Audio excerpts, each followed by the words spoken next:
শেষ জামানায় সময় সংক্ষিপ্ত হয়ে আসবে, টাইম খুব তাড়াতাড়ি চলে যাবে, এক জুমা থেকে আরেক জুমা খুব দ্রুত চলে আসবে। তিনি বলছেন 1 বছর চলে যাবে একটা মাসের মতো, একটা মাস চলে যাবে একটা সপ্তাহের মতো, একটা সপ্তাহ চলে যাবে একটা দিনের মতো, আর একটা দিন চলে যাবে একটা ঘন্টার মতো। কিভাবে টাইম শর্ট হয়ে যাবে? আপনাকে আমি বলে রাখি, শুধু সেক্সুয়াল সম্পর্কটাই জেনা নয়, বরং ওই যে আপনি কথা বলছেন, ওই যে কফি খাচ্ছেন, হাতে স্পর্শ করছেন, চুল ধরছেন, জড়িয়ে ধরছেন, প্রেমপত্র লিখছেন, সবই জেনা টোটালি। এই প্রতিটা কাজ স্ত্রীর সাথে করলে প্রত্যেকটা কাজের বিনিময়ে নেকি পাবেন আপনি। আর এই প্রতিটা কাজ আপনি ওর সাথে করলে আপনি প্রত্যেকটা কাজের বিনিময়ে নিশ্চয়ই কোন জেনাকারী যখন জেনা করে, জেনা অবস্থায় তার ঈমান থাকে না, সে বেঈমান থাকে। তখন ওয়ালা ইয়াশরাবুল খামরা হিনা ইয়াশরাবু ওয়া হুয়া মুমিন, এবং কোন নেশাগ্রস্ত ব্যক্তি যখন সে নেশা করে তখন সে মুমিন অবস্থায় থাকে না। কেমন এই জিনিসটা আমাদের খুবই খুবই গুরুত্ব দিয়ে ভাবতে হবে।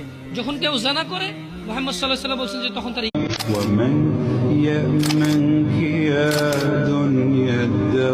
আমর ইবনে আস রাদিয়াল্লাহু আনহু বলছেন, ইয়া রাসূলুল্লাহ, যখন ফিতনার যুগ আসবে আমি কি করব?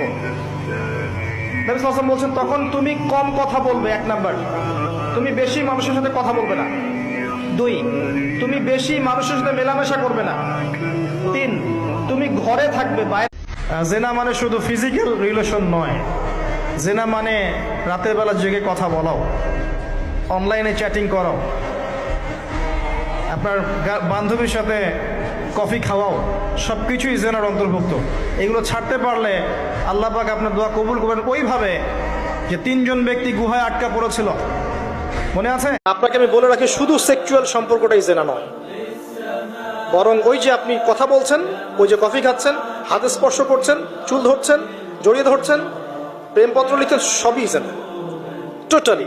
এই প্রতিটা কাজ স্ত্রীর সাথে করলে প্রত্যেকটা কাজের বিনিময়ে নেকি পাবেন আপনি। আর এই প্রতিটা কাজ আপনি ওর সাথে করলে আপনি প্রত্যেকটা কাজের বিনিময়ে শেষ জামানায় সময় সংক্ষিপ্ত হয়ে আসবে, টাইম খুব তাড়াতাড়ি চলে যাবে, এক জুমা থেকে আরেক জুমা খুব দ্রুত চলে আসবে। তিনি বলছেন 1 বছর চলে যাবে একটা মাসের মতো, একটা মাস চলে যাবে একটা সপ্তাহের মতো, একটা সপ্তাহ চলে যাবে একটা দিনের মতো, আর একটা দিন চলে যাবে একটা ঘন্টার মতো। কিভাবে টাইম শর্ট হয়ে যাবে?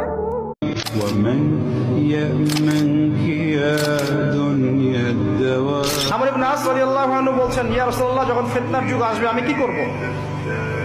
নবী সাল্লাল্লাহু আলাইহি ওয়াসাল্লাম বলছেন, তখন তুমি কম কথা বলবে। 1 নাম্বার, তুমি বেশি মানুষের সাথে কথা বলবে না। 2, তুমি বেশি মানুষের সাথে মেলামেশা করবে না।